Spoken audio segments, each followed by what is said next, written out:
ಸನ್ನಿವೇಶ ಹೀಗಿರಬೇಕಾದಂತ ಸಂದರ್ಭದಲ್ಲಿ ಹೊರ್ಮುಜ್ ಜಲಸಂಧಿಯನ್ನ 2 ಹಡಗುಗಳು ದಾಟಿವೆ ಅನ್ನೋದು ಗೊತ್ತಾಗ್ತಾ ಇದೆ.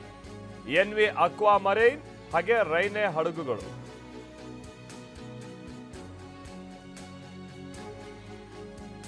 ಅಮೆರಿಕದ ನಿರ್ಬಂಧಿತ ಪ್ರದೇಶದ ಬಳಿ ಈ ಹಡಗುಗಳು ಬಂದಿವೆ.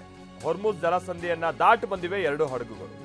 ಯುಎಇ ಬಂದರಿನಿಂದ ಎಲ್ಪಿಜಿ ಹೊತ್ತು 2 ಹಡಗುಗಳು ಬಂದಿದೆ ಅನ್ನೋದು ಗೊತ್ತಾಗ್ತಾ ಇದೆ.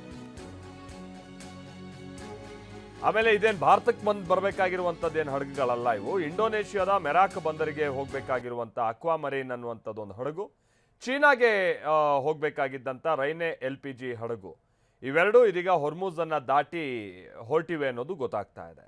ಅಂದ್ರೆ ಇಲ್ಲಿ ಒಂದು ಏನು ಗೊತ್ತಾಗ್ತಾ ಇದೆ ಅಂತ ಅಂದ್ರೆ, ಚೀನಾ ಕಡೆಗೆ ಹೋಗುವಂಥ ಶಿಪ್ಗಳಿಗೆ ಹೆಚ್ಚಿನ ನಿರ್ಬಂಧವನ್ನ ಇರಾನ್ ಇಲ್ಲಿ ಹಾಕ್ತಾ ಇಲ್ಲ ಅನ್ನೋದು ತಿಳಿದು ಬರ್ತಾ ಇದೆ.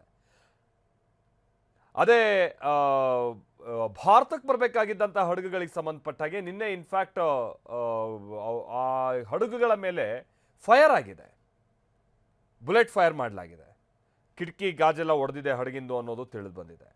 ಅದನ್ನು ಮೀರಿ ಇನ್ನೊಂದು ಹಡಗಿಗೆ ಏನೇನು ಸಮಸ್ಯೆ ಆಗಿದೆ ಅನ್ನುವಂಥದ್ದು ಗೊತ್ತಿಲ್ಲ. ಬಟ್ ಭಾಳ ಭಯಭೀತರಾದಂಥ ಅಲ್ಲಿ ಆ ಹಡಗಿನಲ್ಲಿದ್ದಂಥ ಸಿಬ್ಬಂದಿ ಕೂಡಲೇ IRGC ಅದೇ ನೌಕಾ ಸೇನೆ ಕೊಟ್ಟಂಥ ಸೂಚನೆಯನ್ನು ಅನುಸರಿಸಿ ಅವ್ರು ವಾಪಸ್ ಹೋದ್ರು ಅನ್ನುವಂಥದ್ದು ಕೂಡ ಗೊತ್ತಾಗ್ತಾ ಇದೆ. ಅದಕ್ಕೆ ಸಂಬಂಧಪಟ್ಟಾಗೆ ಕೆಲ ಆಡಿಯೋಗಳು ಕೂಡ ಇದೀಗ ಹರಿದಾಡ್ತಾ ಇದೆ.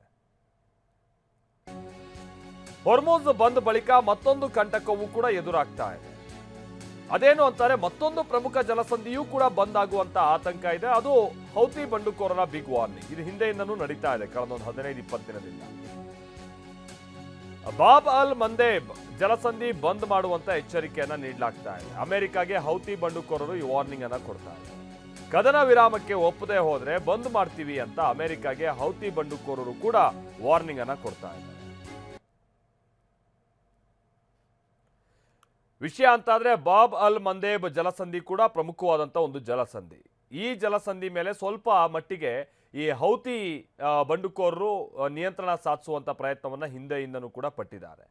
ಈಗ ಹೌತಿ ಬಂಡುಕೋರರು ಏನಾದರೂ ಅಲ್ಲಿ ಸಂಪೂರ್ಣವಾದಂಥ ನಿಯಂತ್ರಣ ತೆಗೆದುಕೊಳ್ಳೋಕೆ ಮುಂದಾದರೆ, ನಿಯಂತ್ರಣ ಅಂತ ಅಂದರೆ ಅಲ್ಲಿ ಹೋಗಿ ಏನು ಅಡ್ಡ ಹಾಕಿ ಟೋಲ್ ಸಂಗ್ರಹ ಅನ್ನೋ ಮತ್ತೊಂದು ಅನ್ನುವಂಥದ್ದಲ್ಲ, ಅಲ್ಲಿ ಓಡಾಡುವಂಥ ಶಿಪ್ಗಳ ಮೇಲೆ ಅವ್ರು ಏನಾದ್ರು ಅಟ್ಯಾಕ್ ಮಾಡೋದಕ್ಕೆ ಶುರು ಮಾಡಿದ್ರೆ ಅದು ದೊಡ್ಡ ಸಂಕಷ್ಟವನ್ನು ಕಂಟಕವನ್ನು ತಂದಿಡುತ್ತೆ.